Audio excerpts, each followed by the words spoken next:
How's it going? Oh, there he is. The How are great you, Jeremy sir? Piven. All right. Yeah. He flies alone. I expected Where's the... well, Don't say the word. I wasn't gonna. A bunch of people that Yeah. hang around with you. And Yes. There is no entourage. Eagles soar alone. I like to speak in cliches, gentlemen. This is a sports show, right? No, we do. So we used to work at a. Because that was just the sound of people going, No, we got to find some. I need some Baker Mayfield news. He'll give you that. He's Okay. got a jersey over there. I love Baker. We love Baker, by the way. all right, we do? Yeah, I love him. Okay. He's one of the real ones. What's your connection with Baker? God, that's a great question. Doing Entourage and Wahlberg is infatuated with him. I don't know how I got on his radar.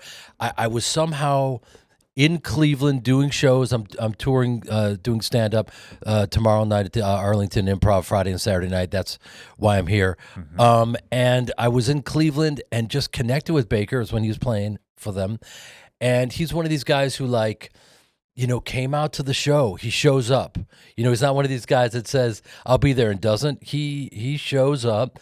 Listen, man, if you look at that guy's career, he got traded in the middle of the night to the Rams, showed up. He's got a photographic memory. It's documented. Learned the entire play sheet and went out there and won the game, after being with the organization for about 11 minutes. And everyone's counted him out. And he's a stud, and he deserves his flowers. So you mentioned, but the new administration thing, the shift to culture. I don't think Ari pops while Trump is president. I think it was kind of people liked it because secretly they're like, yeah, you know what? It is kind of weird. I can't say gay. For me personally, I have somewhat maybe progressive policy beliefs about healthcare, things like that, but I also don't really want to police language. I don't think Ari takes hold like that if Trump's up there just being rude to everybody. That's interesting that, maybe you know something about pop culture that I don't. I think that it was kind of the forbidden fruit probably during the woke times, seeing someone that was an equal opportunity offender that would just crush anyone. I think, they were gravitating towards that. I've got a whole new group of fans. I got, guys in their late teens and early 20s during the pandemic that binged it and they're just screaming Ari. And, I think if the HBO and HBO Max knew that, if they knew that we already have this fan base and now we have this whole new demographic, they would probably want to reboot in the way that it's hard to find hits. It really is. And they're trying. They rebooted everything from Full House, Fuller, the full extension of the house. What's the one with Kathy Bates? Is she Matlock? It's hard to say what's going on right now. It's hard There's to a say. new Matlock? Yeah, absolutely. Sure, Okay. but Absolutely. she's an old lady. Yeah. Yeah, there's a lot of stuff happening out there. And I think, they're Murder, She Wrote was right on the plate. Yeah, And they right. went to Matlock instead. So. Yeah, why not? Why not? But I think because the show was just funny it's funny. I've been on stage since I was a child and was 40 movies into a career before Entourage even started. So I was ready. Like my mom says, the readiness is all. She quotes Shakespeare. I think, when Baker got traded, he was one of these guys who was like, he was ready to go. You throw the playbook in front of him and he crushed it. I think it's our job to be ready and stay ready. So I think if they were to reboot something like Entourage, I'm ready to go. And I think people are very hungry and curious about the backstage life of any lane, really. I mean, you could have guys representing athletes. They could be representing musicians. But I think it would be, I mean, Trump, he's, it's his second term, and they're going in hot. Elon Musk, It does appear. they're hitting the ground running. Do you want to put that picture up there real quick, Clayton? So you've been in, as you said, 40 movies before Entourage, just grinding. I forgot you fixed Chrissy's wound after the shootout. Oh yeah, in Heat. Is that your favorite movie? It's my favorite movie of all time, and he's Dr. Bob, the off-the-books doctor that the criminals have to go to because they can't go to the real ER. It's incredible. Like, you've done a million things, exist? Man. Do they really exist? Yeah, did you know LA method act on that? I can tell you just a little peek into the life of an actor if you guys think it's glamorous. The reality is I'll never forget the audition for Heat. I'm sitting there and basically the only way to work as an actor is to beat out every single guy that's up for that role. And so you come and for me, I have to be completely off book. I can't have a script in my hand. I have to walk in there and make it undeniable. Otherwise, there's no way to work. You know what I mean? So I'm ready to go. I got my, couple lines of Dr. Bob. I'm just running them. First hour goes by, and I'm just thinking, okay, just stick it out, baby. You got this. If you can do this, you get to work with De Niro. Like, I'm a kid. So second hour goes by, and that's when you start, it's almost like the mushrooms take hold. Everything starts, like melting. You know what I mean? And then hour 3, and I'm not making this up, the third hour is that's when people crack. That's when they get up and leave. One of the guys, is a true story, I can't say his name, but picked up the casting assistant, put him up against the wall, and started screaming. At that moment, they walk out, and they're ready to see, and that did not go well for that particular actor. You know what I mean? Baker wouldn't do that. No, he wouldn't. He would keep his cool. That's the whole thing. Yeah. You got to always remain calm because the other side of that is glory, because I held on to it for 3 hours. I walked in there, did my thing. Michael Mann, the director, is from Chicago. He's got a hardcore Chicago accent. He looked at me and goes, "That was good. Do that again. One more time. Dr. Bob, let's go. Do it a couple, 2-3 times." It's a hardcore Chicago accent. And I did it, and it worked out. And in the movie, when he says, "Give me your shirt, give me your shirt," and then they're supposed to cut, it's the end of the scene. And that's the only way that I have a career is I just keep talking. And I just go, my daughter gave me that shirt. And he goes, "Fuck you."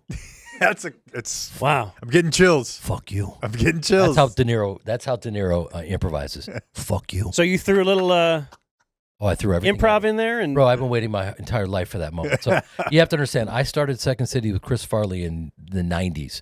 So I was ready for that moment. Yes, of course I was terrified. It's De Niro, but I'm also like, you got to be ready. You can't kiss the ring. You got to give him all you got. So I got a little De Niro moment. No, but what I can tell you is after watching PCU last night, I always understood the old school parallels. PCU obviously a little bit more incisive, especially for the time. But the role that you're playing in Old School is just a better version of the. Let me go back and tell you a little bit about the journey really quickly and Old School. So Todd Phillips, who we all know is one of the. He's here for the gangbang. He is indeed, exactly. Brilliant comedic mind. And so he wrote and directed Old School and then went on, Joker and all that stuff, and wildly prolific. And I got a hold of the script, and and I'm not just saying this. I read this script. Imagine reading Old School. It's exactly what the movie is, right? I was like, "Are you kidding me? This is unbelievable." So I was like, "Can I just meet on this?" Yeah. Todd's, he's meeting people. Okay, great. So I go in and meet, and I go, "I'd love to play." He goes, "No, that's Will Ferrell." What about now? That's Vince Vaughn.